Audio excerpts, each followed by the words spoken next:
Well,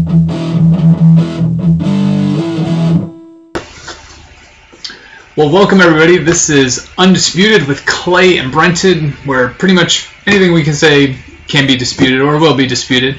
In this episode, we actually probably do have a topic that we'll be disputing amongst each other, which would be some topic from the Daytona 500. And that was a surprising race, quite entertaining. It wasn't bad. It was definitely much more entertaining and different than the clash in the two duels. So I don't know where NASCAR came up with that. I don't know how they managed to pull it off, but they did. What are your thoughts?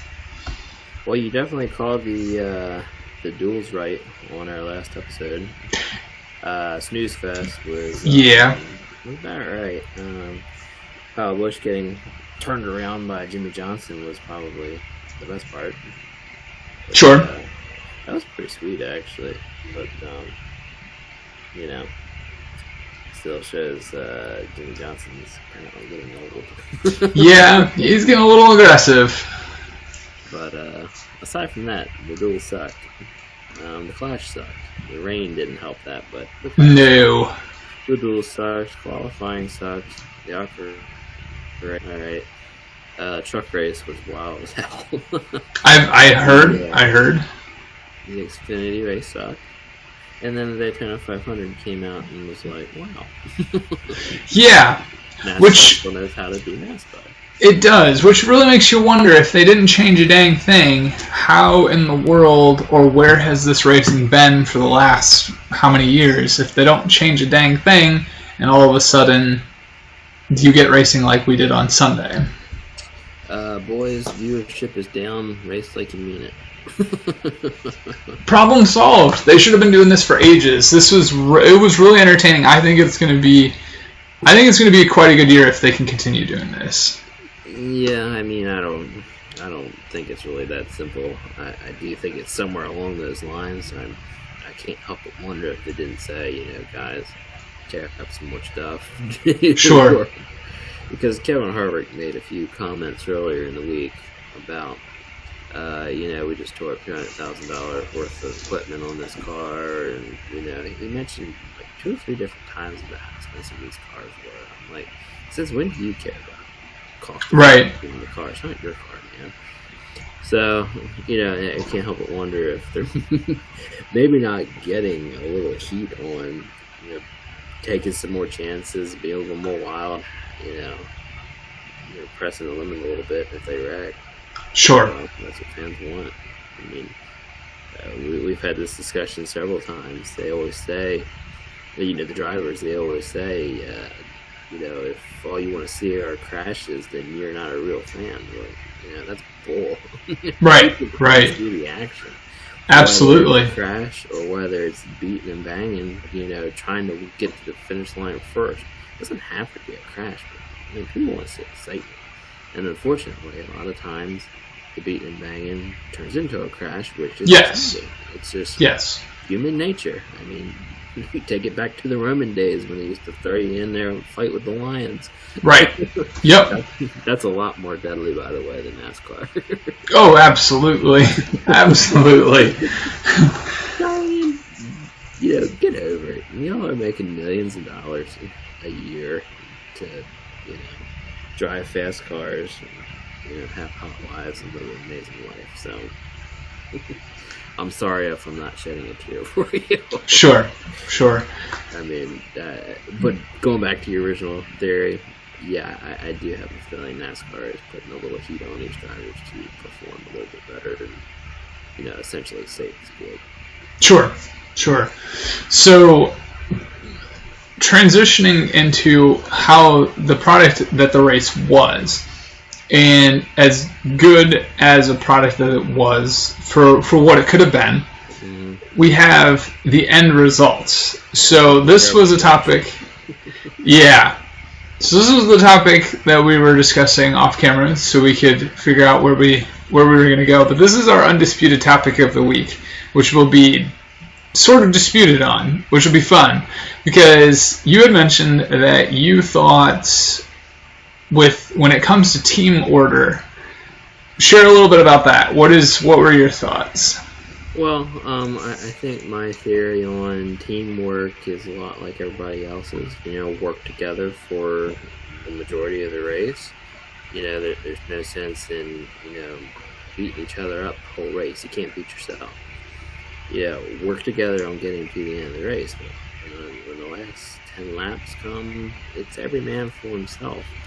And this BS of Denny, is Kyle going to let me in? Will Kyle let me in? That's stupid. I feel like that was a Gibbs plan, and they talked about it on the radio, and you were saying, and some of the sources online were saying it was Kyle's idea. I think that's bull. We have all watched Kyle Busch for a decade now, and have you ever seen Kyle Busch, give up a win for the team? No. I mean, he wrecked Ron Hornaday in a truck race one time, ruined Ron Hornaday's chances of winning a championship just because he wanted to win that race. Sure. Kyle Busch hates coming in second. And, for people to say that was Kyle Busch's idea, I completely disagree. And, and this is one of the reasons I absolutely hate Denny Hamlin, and was really disappointed to see him win that race. Albeit it's a good sure. It was great for the memory of J.D. Gibbs, but Kyle Busch is a Gibbs driver who should have won that race because Kyle was clearly the best car for the latter stages of the race. Yeah. And in the post-race interviews, Kyle was like, I give Kyle a lot of credit. He did a really, really nice job of holding his tongue and not making an ass of himself on camera. Yeah. Whereas I saw in the post-race conference, somebody asked Denny Hamlin, how he got it done, and it's on the radio. It's clear as day. Kyle let him in, was able to give him a shove out front, and the days of the two-car tandem draft are done. Once you get the lead, you're done. Unless you have Joey Logano behind you and he pulls some kind of magic out of his rear. Sure. There's a good chance you're going to stay in the lead. One car can't buy you. So when they asked Denny Hamlin how he did it, it wasn't, I really appreciate Kyle's help, teamwork, that's how we prevailed. That arrogant guy, he sat there and said, well, what really helped me the most was my experience being in this situation before I knew how to do it. I thought, it's a load of crap. Yeah. Your team was so focused on winning, they sacrificed one driver, the driver who has never won the Daytona 500, to push the driver who has won to a second victory. And I thought Kyle summed it up pretty good in his post-race interview with Fox when he said, he has two and I have none, so then move on. Yeah. Pretty passive aggressive, but he's had a point. That's gotta suck to do that well in the race. And Kyle's luck at Daytona has been anything but good. And he was there, he was so close, and coulda, woulda, shoulda. We'll never know how the race would have gone if he hadn't let Denny in, but I do feel as though he would have had a better chance of winning. It would have been more of a neutral battle, and Kyle might have got his first Daytona 500, which, if he could add that to his resume, he would be almost perfect. So, sure. I was pulling for Kyle. I really wanted him to win, but I do not agree with that kind of team mentality where we're just going to sacrifice one so we can get somebody. And I think that's bull. I think it defeats the purpose of having individual teams. These guys work their butts off week after week, each one of them trying to get to victory lane. And to just throw it away so you can get one of your guys to victory lane is stupid. Busch, and I think it's going to be difficult for him to be in that good of a position again. It's not impossible, but as unpredictable as Daytona is, it's anything but good. Sure. Yeah, and that's the hard part is because Gibbs was running at the end 1, 2, 3. Logano was the closest thing that they could have ended up spoiling that lineup, and whether it was Kyle's idea, that is, I wouldn't say that it was probably the best thing, but that is really hard to stick a driver like that, like Kyle Busch, in a position like that, because, you know, with all the things that were riding on that 11 car, with all the things with JD and all that stuff, it's like, yeah, I mean, Kyle worked his butt off getting all the way up to that position. Denny had been running pretty well the whole race, relatively speaking. Kyle was way back and then came all the way to the front, and that's very hard to do in Daytona. He's tried that many times before. So to see that happen, to see him get up there, and then to make it seem like it was his call, whether it was, I mean, he's on the radio kind of tossing it back and forth. So it's like, yeah, I mean, it's really hard to do that. And maybe he just took it as a graceful hit. That's probably why he held his tongue. He's matured a lot, but I guarantee you, if that happens again, he's not going to do the same thing. I guarantee you that is a one-time only from Kyle. You let him have that, like, you let them have this moment, because I feel like the last 2 years of the Daytona 500 have all been like storybook stories. You know, like Austin Dillon wins on the 60 or the whatever 60th or 60th Daytona 500, and like 20 years since the number 3 had won it. So, like, what are the odds of that? And then all of a sudden, and I'm a huge Joe Gibbs fan. I like the whole organization. I like JD and all of them. I understand it's sad that he passed, and then it's just, you know, to see JD or to see Denny win, which JD had found him and discovered that driver, etc. I mean, it's cool. It is, and I wouldn't say that, you know, with God all things are possible, because clearly that's the case. But it's very interesting how the last 2 Daytona 500s have had some major storyline followed. So maybe next year the storyline will be major upset with the underdog of Kyle Busch starting in 31st, and all of a sudden works his way up and wins and finally gets his Daytona 500. So yeah, it's hard. It is ridiculously hard. So it's enough to make you want to bring in the R word, RIGGED. Big. Yeah. Yep. You know, I don't want to go that far as to say that, because if it is, then why the heck would we even still watch it? Right. But some of this stuff is just coming out too perfect. I mean, yeah. You brought up a good point there about JD finding Denny and using JD's number, and, you know, they just lost JD. What would be more fitting and more perfect than, you know, a win at Daytona? Yeah. And go get it. Obviously, it wasn't like, it would be awful hard to get Denny there and have that whole thing planned out from start to finish, but since they were in a position to win, it's almost like they told Kyle, like, look, you work for us, you're going to sacrifice that. Yeah. Yeah. And I could be wrong, but that's just, it's not the sure. that we all want. No, and I agree. Like I said, it's, I think that's a one-time deal. I don't think Kyle will do that again. It's an emotional situation. It's a very tough situation. He was kind. As much as he probably hates it, and he showed his displeasure. We all know that he's probably very angry inside, but I guess for lack of a better word, he did the right thing in terms of, like, I mean, you can't say brownie points. I don't even know how to describe it. He was kind, and that's not something you see out of Kyle, and I don't think that you'll see it again. Not saying that Kyle isn't kind, because he is a very generous guy, but it's just one of those circumstances that on the track you had the kindness and mercy of Kyle. That's going to be the only time you see it, and if he's asked to do that again, I guarantee you he will not do that. So job security, and what concerns me is that he's not going to get the opportunity to make that decision again. I mean, right. You know, his last couple of Daytona 500 runs have been awful.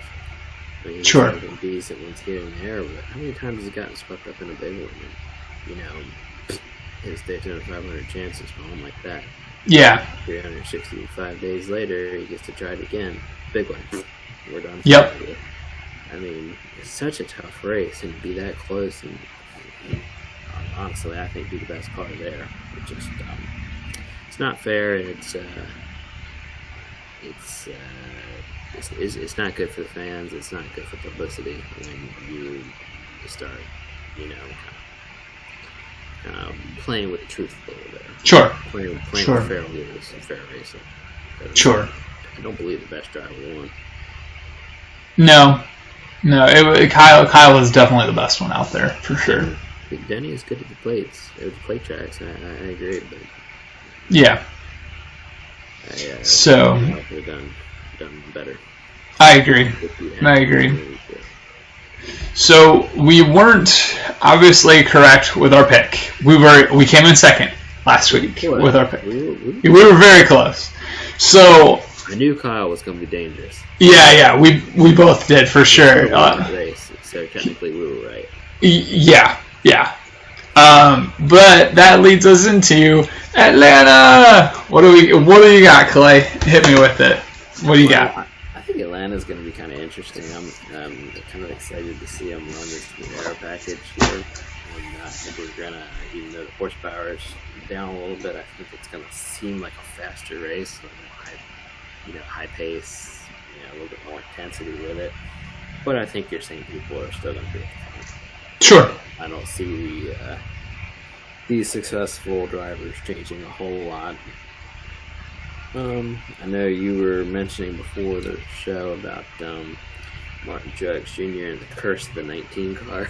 Yeah. He had a really pretty much terrible showing at Daytona, but I'm not sure Daytona is a good place to gauge the power of a car, and I do think you'll see Martin come around this week, so he'll be one to look out for. But starting off with qualifying on Friday, I think our poor Kyle is going to be pretty hungry after last week's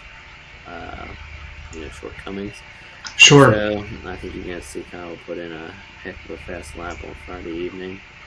He's going to come up with the pole. All right. Okay. Who you got for the pole? I'm going to go repeat of the 500 pole. I'm going to say Byron gets it again. Byron, yeah. That's probably a solid pick. Unfortunately, sometimes people like him seem to get stuck in a rut of getting poles but not being able to finish the race. Right. And I wouldn't say that'll happen all year, but he's come out strong. He was obviously very good in the Daytona 500 until he got wrecked. So I think he could. Yeah, I think he could still put numbers up. And I don't know if I see him winning, but I do see him being able to put down these fast laps. Eventually, he'll get some momentum. It'll translate to a win. Well, he's literally kind of a legend as a crew chief. So if he can't win with Jack and Alex, he's not going to be able to win. Sure. Well, once the race gets underway, I think you're going to see a familiar face. Unfortunately, surface at Atlanta. He's always good here. Missing Kevin Harvick takes stage 1. Ooh, okay. All right. I don't like Harvick, but I think he'll be there. And he's always going to be a force to be reckoned with. Sure. I've got the 19. I think this will be the week that Truex shows his stuff. I'm going to say Truex is stage winner for stage 1. That's very interesting because I think it's bold. Truex is going to win stage 2. Oh, really? Okay. I see Truex being. I think he'll probably qualify like around 10th, somewhere there. He's going to just get in under the wire to get in. Okay. Final round of qualifying. He'll probably come in around 10th or 12th, something like that. So they'll work on the car, they'll get it better throughout the day, and he'll start to come to life in the second stage of the race. So he'll take stage 2, and he's going to come on in and win the race. Oh, you're going doubles. Okay. I think he's going to take stage 2 and the checkered flag. I think Martin is kind of coming off of a disappointing end to last season, and definitely coming off an awful week last week. Sure. So, I look for Martin to make a rebound this week. Interesting. Yeah. Okay. All right, so I went with, for some reason, I'm not saying I'm going out of the comfort zone, because this is, and I'm not trying to just repeat, but I think Blaney's going to take stage 2. He did it in the 500. He's proven that he's good. He can run when he needs to run. I just don't know if there's a capitalization I don't know if there's a capitalization for him to be able to translate it to a win. I think he's still running really good, so I think he's going to take stage 2. The person who I do think will win is Chase Elliott. You don't put it past him. He might be in the qualify 7th, 8th, maybe, and he might stay running up front all day, give his chances to win a really big boost. I think he'll be consistent most of the day to be able to pull off in the end a win. So.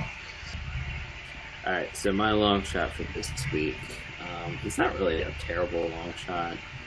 Obviously, it was really strong in the 500 pole, but since he's still so young and new, and I haven't seen a lot of success out of him, my long shot for Victory Lane this week is Blaney. I feel like him and Chad Canals are a strong force.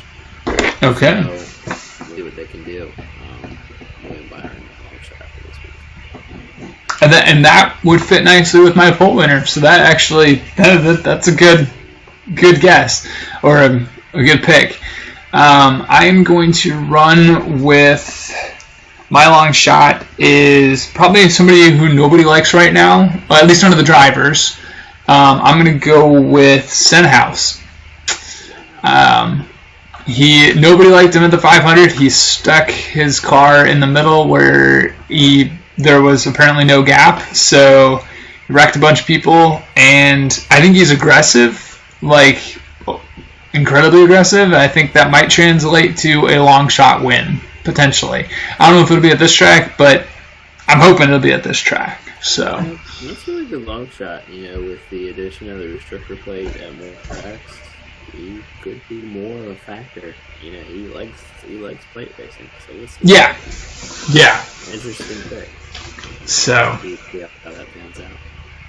I'm curious as well. I'm actually curious to see how this whole thing works out. So we were pretty good in Daytona. We'll see how we are here in Atlanta. So, well, thank you everybody for watching. Thanks for sticking around with us on Undisputed with Clay and Brenton. Hopefully you guys have been enjoying these. If you do, let us know. Send us a comment. We'd love to hear what you think. We're huge NASCAR fans. We'd like to interact with some other NASCAR fans. But thanks for watching, and we'll see you on the next episode.